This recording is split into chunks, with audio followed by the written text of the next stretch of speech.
Okay, so I started having a Sassani being by the name of Ryok, like Ryok, coming through. I'm not sure if that's exactly, actually, I'm pretty sure that's probably who's going to be coming through on the Sassani end.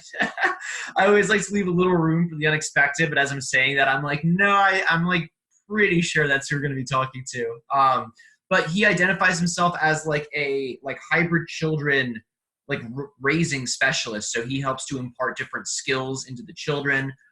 He also he mainly plays a teacher role, but he says he's also like a student of theirs. So when these children are born in, they have access to a lot of the same skills the rest of the society has.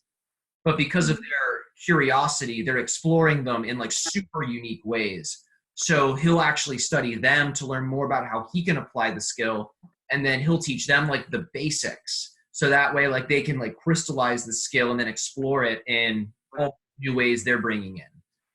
And that it sounds like Wow. a lot of like sixth sense type of like mystical stuff, but I imagine there's also skills that we'd probably be familiar with as well on Earth. Oh, that's very interesting. Oh, totally, totally. So I'll dive into the state, and then we can keep going. If we get kicked out because of the 40 minutes being up, we'll just start like a new meeting at that point, and then we can figure out if we want to keep going into like a part 2 of the session. All right. Sounds good. Okay, cool. Thanks again for doing this. This is awesome. Thank you. Yeah, yeah, you're welcome. Okay, so I'm gonna dive in. Okay.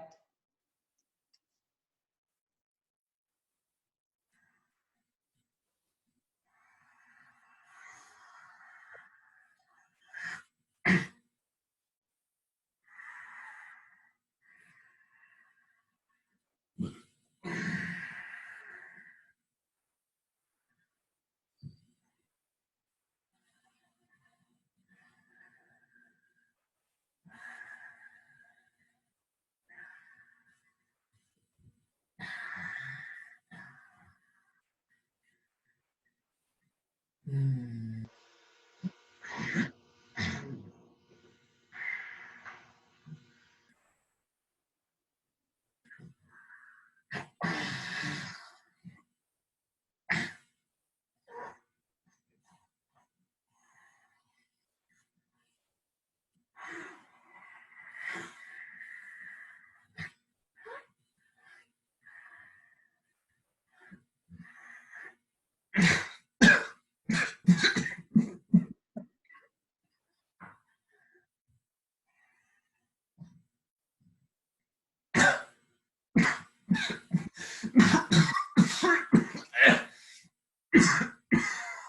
All right, and we are allowing for now our energy to begin to emanate into the channel.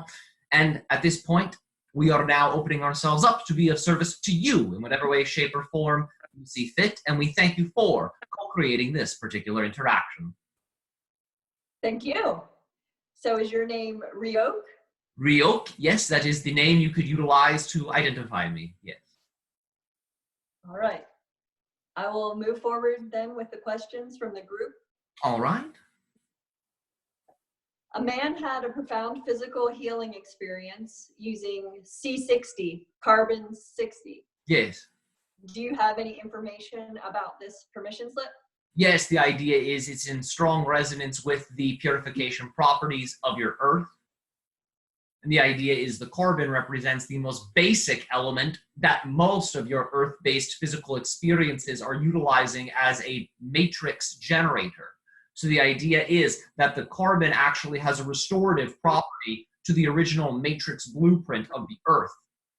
So understand that many of your health problems as a society actually result from you creating things that in many ways are not in full resonance with the unique signature vibration of the earth itself. And as a result, it is not able to be broken down and it can make you sick.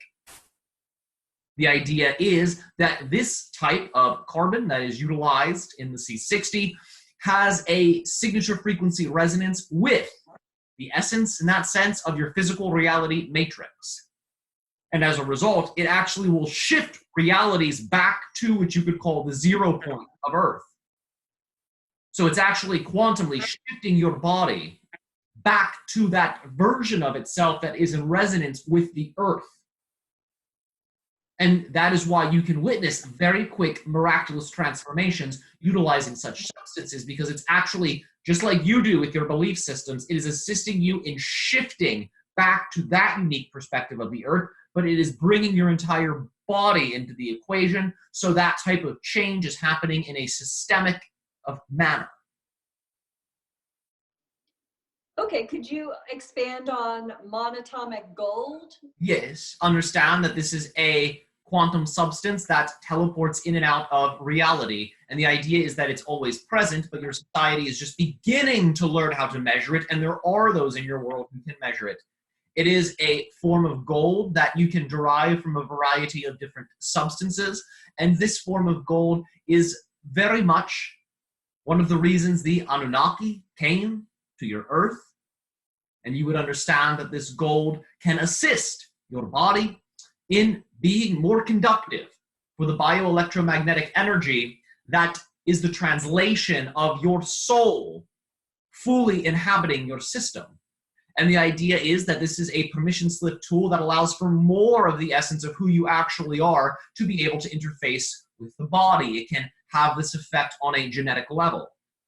It is something that we recommend you utilize in conjunction with a dedicated process to understanding yourself at your core, following your passion and your excitement, because the idea is this substance can actually create a perspective where you become addicted to substance, in the sense that if you are not actually exploring yourself, you will rely then on the substance to do it, because it brings you into that point of view where you are interfacing with the essence of your soul. So the idea would be to use it in conjunction with a very dedicated, lighthearted, exciting, passionate, explorative journey with who you actually are, and you will find substance will benefit you in that process. Okay. Would there be just a natural letting go of that as a permission slip during the process eventually? Yes, you will find that if you are, of course, allowing for, you mean letting go of the need for the monoatomic gold in terms of utilizing it, or do you mean allowing for that to fall away naturally through utilizing the gold? Letting go of it as a permission slip, not needing it anymore. Yes, understand that you have this ability, of course. It is not something that is a necessity in that sense. It is merely a reflection of your own acceleration and your own acceleration process. Okay. I would like to ask about now that we got onto the topic of gold. Yes. Someone asked, why did the Anunnaki choose to come to Earth to mine gold when they could have gone to other easy resources such as asteroids?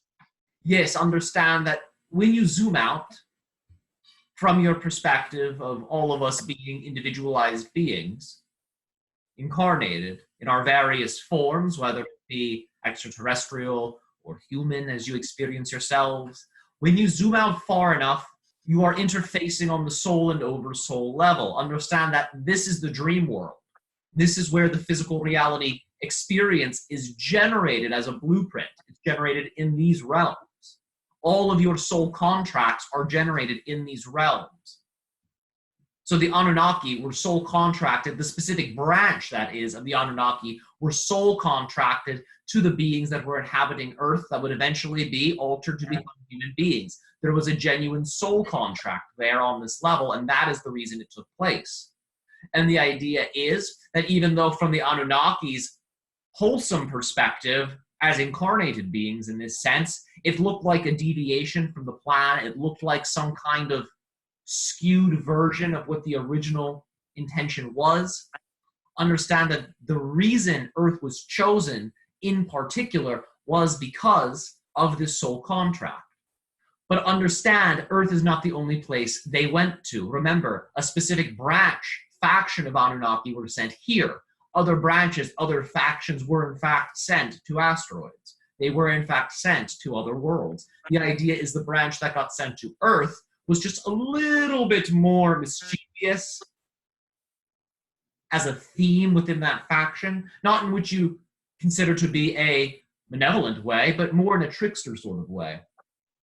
And they were sent to Earth, and they saw the humanoid beings there, and they said,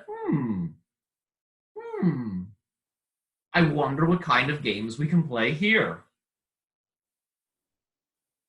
Ah, I see. And so were they aware of their soul contract? Some of them were. These were the ones that actually prompted the projects to take place because they were having triggering memories of the contract just by being on the planet, and that was one of the reasons they actually encouraged the other members of their factions to go through with it. They began to see the bigger picture again. Ah. Okay. Does that mean like when you have a soul contract that you're part of the same oversoul? It can, but not always. Okay. You can also make soul contracts with souls that are connected to other oversouls different than your primary oversoul extension from source. Okay. All right. I have another question. All right. What is going on for humans who seem untouched by the whole ascension process? You are watching. Yes. What? Please continue. We are just excited. We apologize for it. That's okay. For example, people who express bullying and intimidation, but seemingly have no ill effects for their behaviors, will they evolve at a later date? Understand that if they remain in your version of Earth, they will. If they remain in your version of Earth, they will.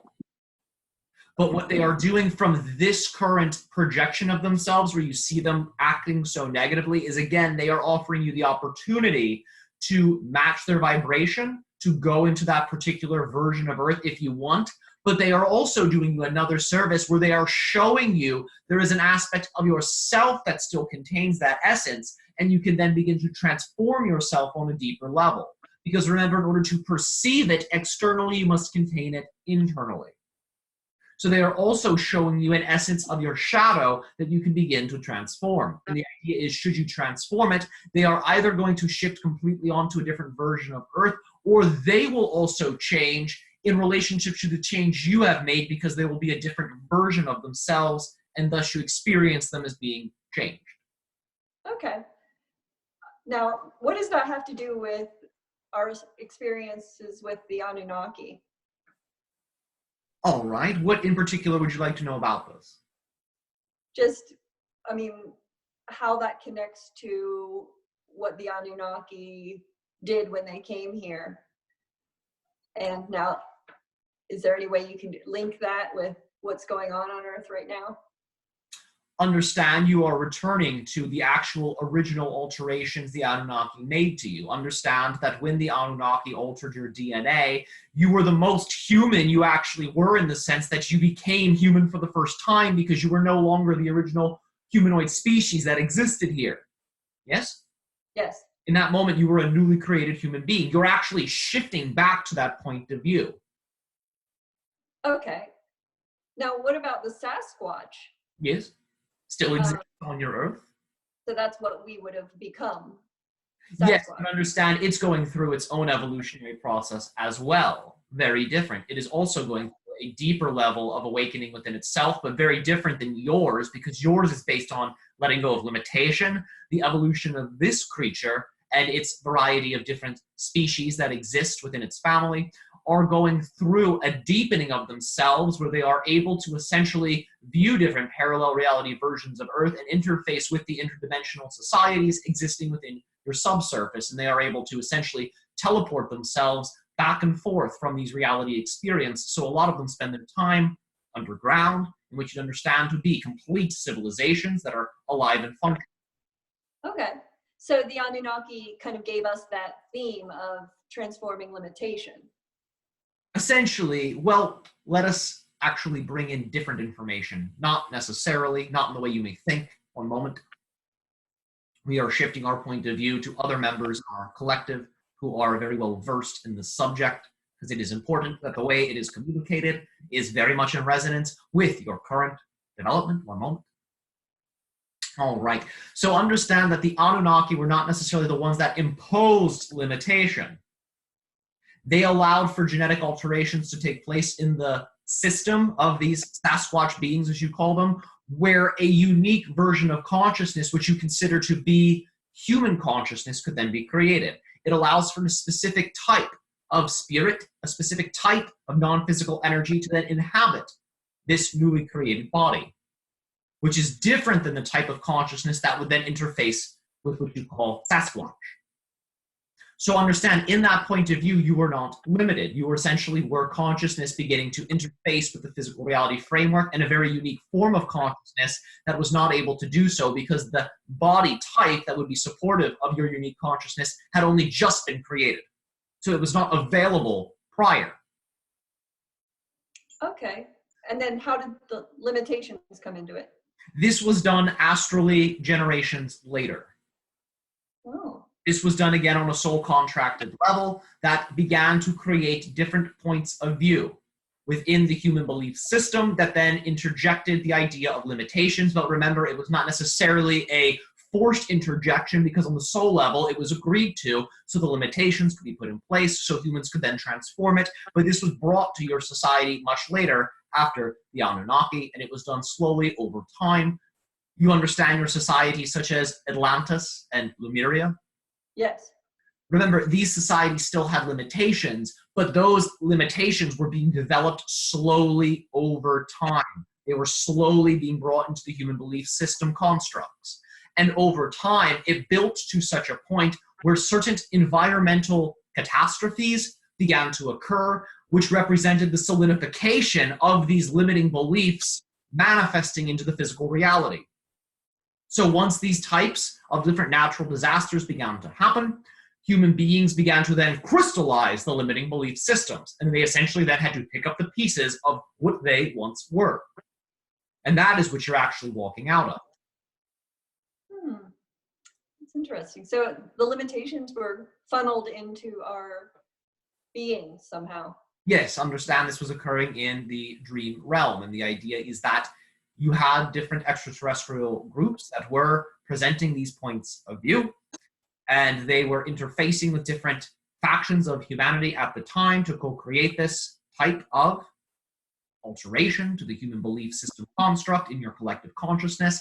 And the idea is, of course, this was all agreed upon because upon doing this, you could all undergo a variety of different lessons that were relevant to other incarnations you had had in other star systems, but you could experience it from a point of view on the earth. And that is a very different point of view than the point of view of having these limiting experiences in other star systems. When you have it in the earth is constantly emanating love because the earth is a light being in that sense that it's actually a non-physical spirit projecting itself as a physical being for all of you to play this game on. So when you're having these types of limiting lessons on the earth where you're letting go of the beliefs, you are actually being so much more supported on earth having them than you would on other worlds. And the idea is the earth is allowing for all of you to go through many of these lessons, to go through many of these themes in a way that accelerates their integration. So that is why the limitation was actually brought to earth, so you could begin to let go of many of the other perspectives that were still being essentially utilized by your consciousnesses that were more so relevant to other incarnations. Oh, so we're helping the other incarnations that we're connected to? Exactly. Through you having this point of view on earth of letting go of limitation, you are broadcasting this to a variety of other civilizations so they can see their lessons being played out through all of you, and then they can see examples of how to then let it go. Oh. So you're actually giving the universe essentially cheat codes for their test. Oh. Okay. Wow. It puts a different spin on your story, doesn't it? Yeah, it does. Okay, I'm going to move on to something a little bit different. Yes. A little bit the same. Can you expand on how to communicate with nature, elementals, spirits, people who live in cities and don't have easy access to parks and trees? Okay, well remember, you're going to have to get into nature to communicate with nature. But remember, your body is nature. So remember that as number one. If you find you are in what you call your concrete jungles, remember you are a walking emanation, a walking projection of the earth in that sense. So remember, to commune with nature is to commune with your body. because all of nature exists within your body. Your body contains multiple portals, multiple aspects of the energies that make up your natural world. And there are many systems of historical medicines that are still alive on your earth that actually diagram and map these connections of the body to nature. And you will find that utilizing your own system, if you do not have externalized natural elements around you, such as trees and forests and lakes and mountains and rivers, if you do not have these things within close proximity, your body is then the easiest connection point. And through getting in touch with your body, you are actually getting in touch with nature, and you can connect yourself to the consciousnesses of forests, to the consciousnesses of lakes, to the consciousnesses of mountains, through projecting your awareness into different aspects of your own physicality. And you can bring those elements into your reality experience. Remember, though, it is much easier to open these doors if you go into nature first. So that way you understand what the vibration of the forests are, what the vibrations of the mountains are. So that when you are by yourself in that way, in the concrete jungle, you can then remember the feeling and then make that connection to different aspects of your body. Okay. Well, our bodies are, you said that they're very connected to nature and they are nature, but don't you think, is the Sasquatch's body a little bit more resonant with the earth? Absolutely, of course. It is more. Yes. So we have other elements. Yes, you have other elements of your alterations to nature that are being reflected in your bodies. Where the Sasquatches does not have these types of alterations of nature within its natural environment. It's very much interfacing with nature in the way nature is creating itself, in that sense of being more reflective of forests and more organic expressions, you could say. So the Sasquatch is in resonance with that because it's immersed in that environment, where your cells are immersed in your alterations to nature, which is still nature, but not quite as organic as you could describe it to be. And as a result, your awareness of these natural elements is oftentimes not as strong as beings such as Sasquatch, who have a very intimate understanding of these elements.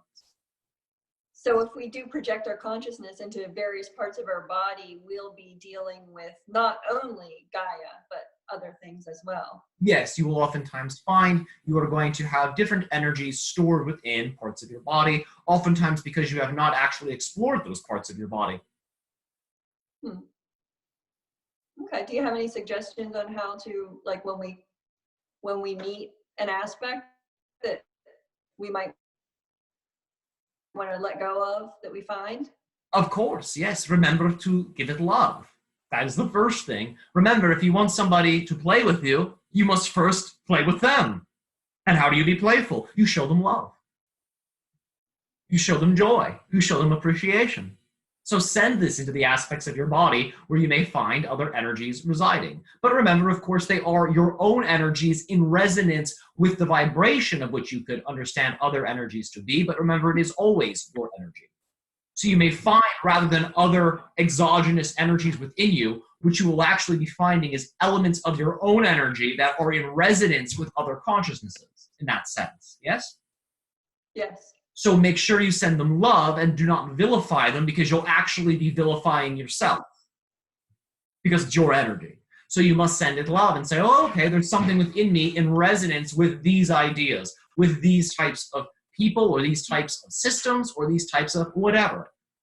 And because it's my energy, I will send it love, and I will utilize whatever permission slips, tools I need to begin to let them go. Remember, Okay. we live in a world of spiritual permission slips, a mental, emotional permission slips. There are so many tools right now at your disposal for the releasing of different energies that you could essentially archive it. And you could build a library of emotional, mental program releasing, belief system releasing, that would be supportive for all of the unique points of view of the humans on your planet. That is how much of this actually exists on your world. There are tools for releasing these things available to everybody that will resonate with anyone who is interested in them. Mm-hmm. Okay. All right. Can lifestyle and toxins change our DNA? And if so, can we repair the damaged DNA? Yes, understand that you're always repairing your DNA as your body is always healing itself and is always shifting into the best version of you it is capable of doing. And that is, again, mediated by your belief system about yourself. So if you believe you can always be who you actually are, your body will essentially organize itself in that direction all the time. Okay. But remember that toxins simply reflect different aspects of your own consciousness. So if you find that you have a type of poisoning, whether it be heavy metals or bacteria or what have you, remember it is reflecting an element of yourself that you are then able to transform. So if you ever find that these sort of substances are in your system and it is altering your DNA, remember to not look at it as a curse. Don't look at it as, oh no, now I am damaged and therefore I can't be myself. Understand it's assisting you in your process of becoming more of yourself by reflecting things within you that you can then transform and change. And each of these different types of toxins will reflect generally different aspects of yourself that you can then begin to transform if you so choose. Mm-hmm. Okay. Can you expand on the connection between wolves and Sirius, including their interdimensional connections? Yes, understand the idea of the wolf howling at the moon is very reflective of the aquatic essence of the Sirius A world in this sense. The idea is that the moon is reflecting different aspects of the emotionality of humans, and it is also affecting the water. It is pulling water upwards. It is causing the water to, in that sense, levitate, vibrate at a higher frequency, so it begins to rise, and this also is taking place in your own bodies. And the idea is the wolves howling at the moon are creating an energetic effect within your planet that begins to reverberate through all of the different expressions of water in all of your organic systems. And it is linking the water more strongly to the moon. This has to do, again, with some of the beings that live within this system, because the wolves, again, are multidimensional expressions of different souls that are incarnating in various forms. Many of them are humanoid versions in that sense of which you understand wolves to be. Some of these are located within the star system, where you would find Sirius A, but understand they are not limited to there. They also have traveled for some time and expanded their empire in that way into various star systems. Okay.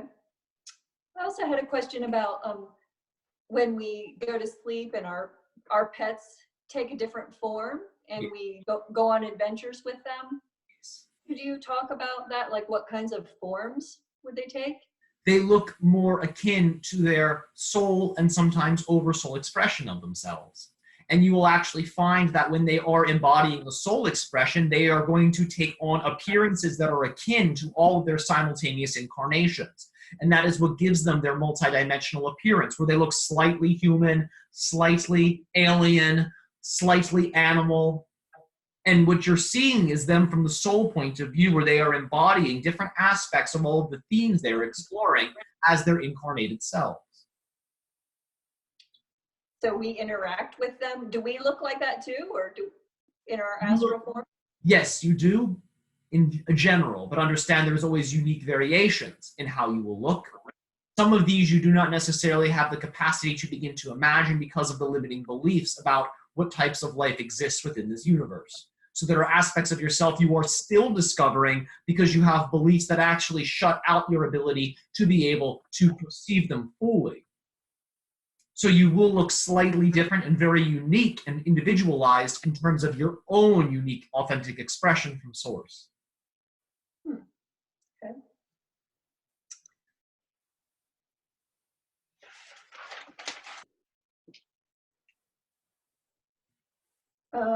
Who built and for what purpose the, I don't know how to pronounce it, Hagar, Quim, and Menadra temples in Malta? All right, you would understand that these are related to different Atlantean schematics.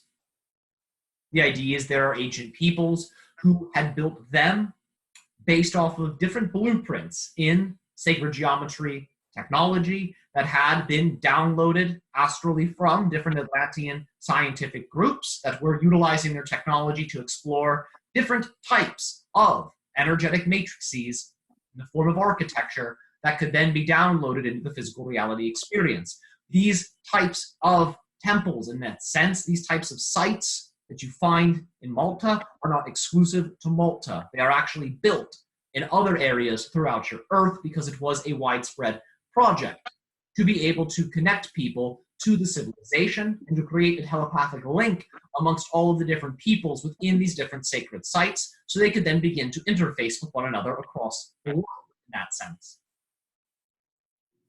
Okay, thank you. Of course. Now, who am I speaking with now? You are still speaking with Ryok, myself, in this manner. Okay.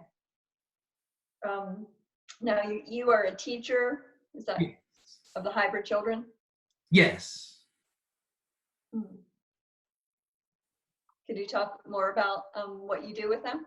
Of course. When they are born into our society, I enable them to be able to access many of their skills earlier than if they were not to be interacting with me and the other guild in that sense of teacher-themed beings that are helping them to develop themselves. We do not work with all of the children. The idea is we are scanning in our collective consciousness for specific types of spirits that are incarnating into our world.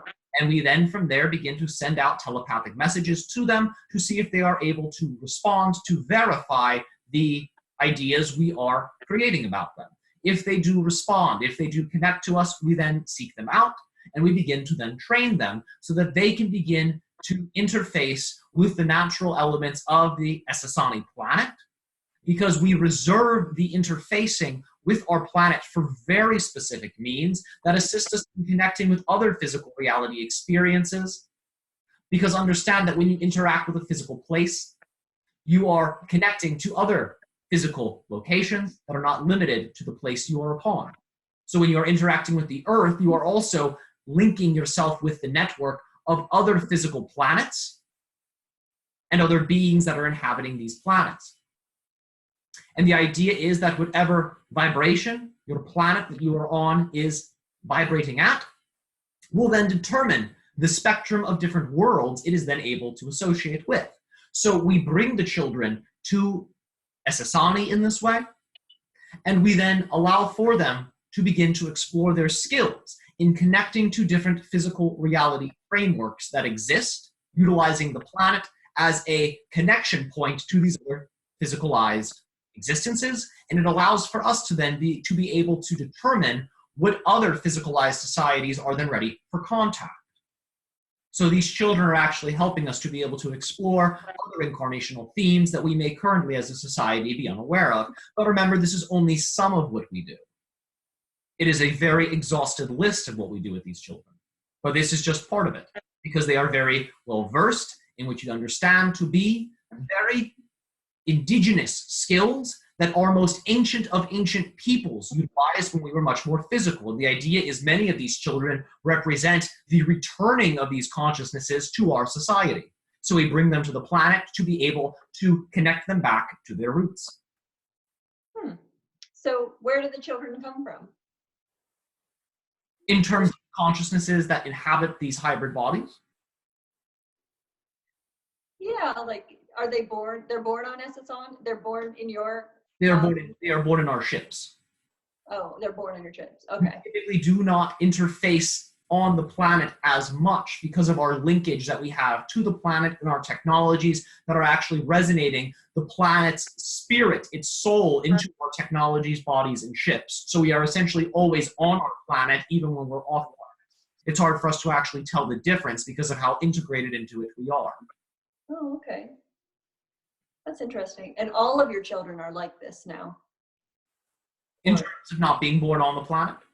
No, in terms of how you described them? Is that all of your children? No, this is some. This is some. Understand there are other teachers that work with the hybrid children and assist them in developing other skills. We are working with specific hybrid children in this way that are developing these types of skills. Oh, okay. There are different teachers for different groups and different people, just as there are on your earth. Okay. You have a lot of differentiation, it seems like, within your society of different roles. Absolutely. Because we have all maximized our authenticity in that way. So when you do that, you will find there are infinite possibilities, infinite expressions. Understand that in our society, if a member of the society can imagine that point of view, it can imagine that experience that it wishes to have, there is automatically going to be members of the society that are supportive of it and are already practicing it or are going to help them create it. So you can understand our society as a complete externalized manifestation of the imagination's infinite potential. That is why we are so highly diverse, because we are operating from that infinite point of view. Mm-hmm. But you will soon see your earth is no different. Mm-hmm. Because you can birth whatever you want here, just as we can in our society. The idea is we have simply embraced that as the collective theme. So that's how we experience everything all the time. You're beginning to do the same thing. Okay. How do we support your work in that, in what, or your play? Understand in terms of supporting our work with the children through bringing your children to Earth, to very powerful natural spots, and understand that they will automatically then be linking with the children that we are playing with on our home world, and they will be able to then interface with these children in a variety of different ways, and it can allow for that connection link to be established. So when the emanations from the hybrid children on Sassani are then emanated through the other planetary networks our planet is connected to, your children will be able to become much more tapped into that link. And it will enable them to be able to not only interact with the hybrid children on the Sassani planet, but it will assist them in going through an acceleration in their own genetic structure so they can become even more integrated with the Earth. It will bring more of their memories of who they actually are back to them at a much earlier time. It will enhance their intelligence. It will enhance their IQ. And the idea is it is allowing for your children in this way to begin to interact with the Earth, and it will rapidly reprogram aspects of their being to be in resonance with the dreaming mind of your planet. Okay. Do you have any suggestions for when we go out in nature, there are certain things that we believe might attack us, like ticks? Yeah. And, It is reflective of your own perspectives of the natural world. If you believe the natural world is a threat, it will present itself as such. And the idea is the tick will oftentimes show up and will not actually transmit disease. It will actually reflect your fear of disease. It will then create, utilizing your energy, a particular resonance, where then the person begins to manifest varieties of different sicknesses in themselves based off of the fear that is instilled by the tick. In other words, it's not that the tick is necessarily always transmitting diseases, but the idea is it symbolizes the apex of all of those negative beliefs and fears, so then a person actually begins to take different levels of toxicity, different levels of malnourishment, different levels of dehydration, and the other elements of the body that then create the idea of sickness, and it crystallizes them. Okay. But the idea is if you can view nature as an ally rather than a threat, you will find not only will you experience less of these ticks, when you actually see them on you, you won't become scared of them. Okay. And I would really love to embody that, but I also have a belief that, like, sometimes I'm not aware of beliefs that I have that may cause disease in me, I might not be aware of it. Yes. Do you have any suggestions about, like, unconscious beliefs? Yes. Understand to expand your point of view is the solution. You have the ability to go to any points on your planet that are of very high elevation. Oh. The idea is when you actually elevate yourself in this way, you are symbolizing the point of view of the higher self. So you're stepping out of the different egoic frameworks that are actually utilizing the belief constructs. So when you are at these higher vantage points, you can then do whatever inquiry you must do to begin to explore the negative beliefs. And you will have the symbolism of the higher vantage point that will take you out of the realm of the belief systems in the first place. So you will have an upper hand in that way, and you can then begin to see them more clearly. Oh, thank you. You are quite welcome. Let's see. A person perceived a contradiction between Bashar's information and the information in Conversations with God. Yes. About, in Conversations with God, it says that an entity slows down his vibration to dephysicalize, but Bashar's teachings seem to say that the vibration speeds up as you go more into spirit. Can you elaborate on that? Yes, understanding that a highly evolved being is what is being described in this particular teaching. And the idea is that it is a paradox that is not completely elaborated upon in this literature. And the idea is that a being who is very high vibrational will then actually dematerialize by creating a level of which you understand to be stillness, which is akin to the idea of source, the idea of everything and nothing at the same time. When a being then reaches this point, they are simultaneously creating different fields within their expression that are both vibrating incredibly high frequency and then slowing down at the same time. When this happens, it opens up a particular gateway that then allows for the being to be able to shift into whatever parallel reality experience they then prefer. And this is what happens when your beings are actually dying. It is a simultaneous embody of this, a slowing down and acceleration of different vibrational fields within the being's consciousness. And the idea is it's happening in such a way where the being's spirit, in that sense, is actually ungrounding, untethering itself from the physical matrix. So the whole picture is not necessarily clearly illustrated in that particular excerpt, but this is more or less how we understand this to be occurring from our point of view. Oh, okay. So is it like the physical body is slowing down, but the spirit is speeding up? The spirit is both slowing down and speeding up. It is a paradox because, again, it is going into the realm of harmony, of wholeness with its true nature, yes? And when you exist in that spectrum, you are automatically encompassing all things, high vibrations and which you understand to be low vibrations simultaneously.